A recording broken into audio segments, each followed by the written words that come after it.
আমার বিয়ে হয়েছে 1 বছর হলো। আমার স্বামী প্রবাসী। আমার আর আমার স্বামীর মধ্যে অনেক ভালো সম্পর্ক। আমার স্বামী প্রবাসী হলেও তার মধ্যে একজন আদর্শ স্বামীর সমস্ত গুণ আছে। কোনটাতে আমার ভালো লাগে, কোনটাতে আমার ভালো লাগে না, কিসে আমার অস্বস্তি হয়, কিসে অস্বস্তি হয় না, এক কথায় তার যেন সব কিছু মুখস্থ। সে সব কিছুতে খেয়াল রাখত। গত কয়েকদিন আগে আমার জন্মদিন ছিল, যার কারণে আমার প্রবাসী স্বামী তার এক বন্ধুর মাধ্যমে আমাকে কিছু গিফট পাঠায় এবং একটা কেকও পাঠায়, যাতে আমি সারপ্রাইজ হয়ে যাই। সত্যি কথা, আমি এগুলো দেখে অনেক খুশি হয়েছি, অনেক ভালো লেগেছে আমার স্বামীটা এরকমই, সবসময় আমার খেয়াল রাখে সব বিষয়ে। কিন্তু আমার শাশুড়ি আর আমার ননদ এগুলো দেখে তাদের মুখটা যেন একদম গোমড়া হয়ে গেল। তাদের মুখে কোনো হাসি ছিল না, তারা খুবই অখুশি হয়েছে এগুলো দেখে। আমার বড় ননদ 5 বছর হলো এই বাড়িতেই আছে। আমার বড় ননদের 2টা মেয়ে আছে। 2 মেয়েকে সহ আমার বড় ননদ 5 বছর হলো আমার শ্বশুর বাড়িতেই থাকছে। ওই দিন সবার মুখ অনেক গোমড়া ছিল, খুব একটা কথা বলেনি কেউ আমার সাথে। গতকালকে আমার ননদকে নিয়ে একটু ঝামেলা হয়। আমার ননদ আসলে সংসারের কোনো কাজই করে না। সকালবেলা আমি রান্নাঘরে কাজ করছিলাম, ওই সময়ে আমার স্বামীকে ফোন দিয়ে তারা অনেক কিছু বলে। আসলে আমি ঘরের বউ, আমি ঘরের কাজকর্ম করব, রান্নাবান্না করব, এটা নিয়ে ব্যস্ত থাকবো, এটাই তো স্বাভাবিক। কিন্তু যত দিন যাচ্ছে আমাকে সংসারের কাজ কেমন যেন শুধু বাড়তিই করাচ্ছে। আমি কিছু বুঝে উঠতে পারছিলাম না।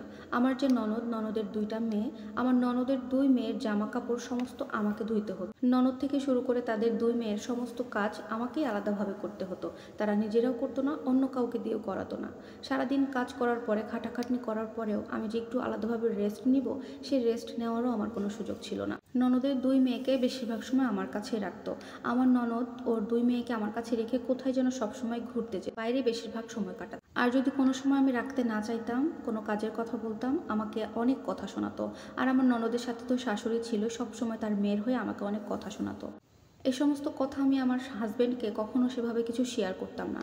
কিন্তু আমার মাঝে মাঝে মন খারাপ থাকা দেখে আমার হাজব্যান্ড কিছুটা হলেও আন্দাজ করতে পারত। আর এই কারণে আমার জামাইয়ের সাথে আমার বড় ননদের একটু কথা কাটাকাটি হয়। হঠাৎ করে আমার শাশুড়ি আমাকে বাড়িতে চলে আসতে বলে, মানে আমার বাবার বাড়িতে। তখন আর কি করব, বাবার বাড়িতে চলে আসলাম, এসে ওখানে থাকতেছিলাম। ঠিক ওই দিন রাতেই আমার শ্বশুর আবার আমাদের বাড়িতে আসে। বাবার বাড়িতে এসে আমার বাবার পুরো নাম এবং ঠিকানা খুব ভালোভাবে নিয়ে যায়। আমি বুঝতে পারতেছিলাম যে এখান থেকে কিছু একটা তারা করবে। ঠিক পরের দিন সকালবেলা আমার জামাই প্রবাস থেকে আমাকে ফোন করে এবং অনেক বাজেভাবে আমার সাথে কথা বলে, যেটা আমার স্বামী কখনো কোনো দিন করেনি। আমি বুঝতে পারছিলাম না যে কয়েক ঘন্টা আগেও যে স্বামী আমার হয়ে অন্যের সাথে কথা বলেছে, কথা কাটাকাটি করেছে, এই কয়েক ঘন্টার মধ্যে কি হয়ে গেল যে আমার কথা সহ্যই করতে পারছে না, আমার সাথে অনেক বেশি বাজে বিহেভ করতেছে। আমার তখন মনে হলো আমার শাশুড়ি তাবিজ কবজ নিয়ে অনেক কিছু করতো। এর আগেও আমি এর প্রমাণ পেয়েছি, অন্যের সাথে আমার শাশুড়ি এগুলো করেছে। আমার হঠাৎ করে সেটা মনে হলো যে যেহেতু বাবার নাম নিয়ে গেছে, ঠিকানা নিয়ে গেছে, তাহলে আমার শাশুড়ি আমার স্বামীকে এগুলো দিয়ে কিছু একটা করতেই পারে, কারণ আমার শাশুড়ি নাম দিয়ে বিভিন্ন তাবিজ করতে পারে। এর আগেও আমার শাশুড়ি আমার স্বামীর সাথে এমন করার চেষ্টা করেছে, আবার করেওছে, যেটা আমি বুঝতে পেরেছি।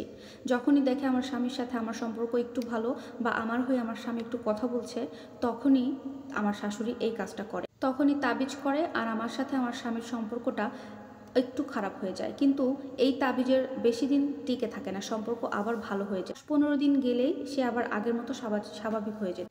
এখন থেকে খেয়াল করছি যে অনেক অনেক বেশি হচ্ছে আমার স্বামীর সাথে খারাপ, কারণ আমার শাশুড়ি একটার পর একটা জাদু করতেই আছে।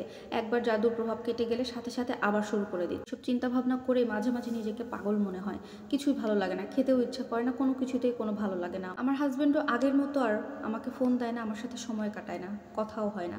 এই জাদুর প্রভাব যত বেশি থাকে তত আমার সাথে ওর কথা অফ থাকে, ভালো সম্পর্ক আর হয়। জানি না আমার শাশুড়ি এই সমস্ত আর কতদিন করতে থাকবে। আমি তো আর তার ছেলের হাত ধরে একা একাই বাড়িতে আসিনি, আমাকে দেখে শুনে তারা পছন্দ করেই নিয়ে গিয়েছিল তার ছেলের বউ করার জন্য। আমি সত্যিই জানি না এগুলো আমার সাথে আর কতদিন হতে থাকবে। তবে আমি মন থেকে চাই আমার সংসারটা যেন ঠিক থাকে, কারণ আমার স্বামী অনেক ভালো মানুষ।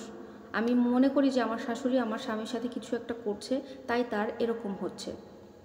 আর এই স্টোরিটি কোনো বাস্তব জীবনের গল্প, আপনারা কখনো এটাকে বানানো কোনো গল্প মনে করবেন না। এটি একটি বোনের জীবন কাহিনী। ভিডিওটি ভালো লাগলে লাইক, কমেন্ট, শেয়ার করবেন এবং আপুর সাথেই থাকবেন। আল্লাহ।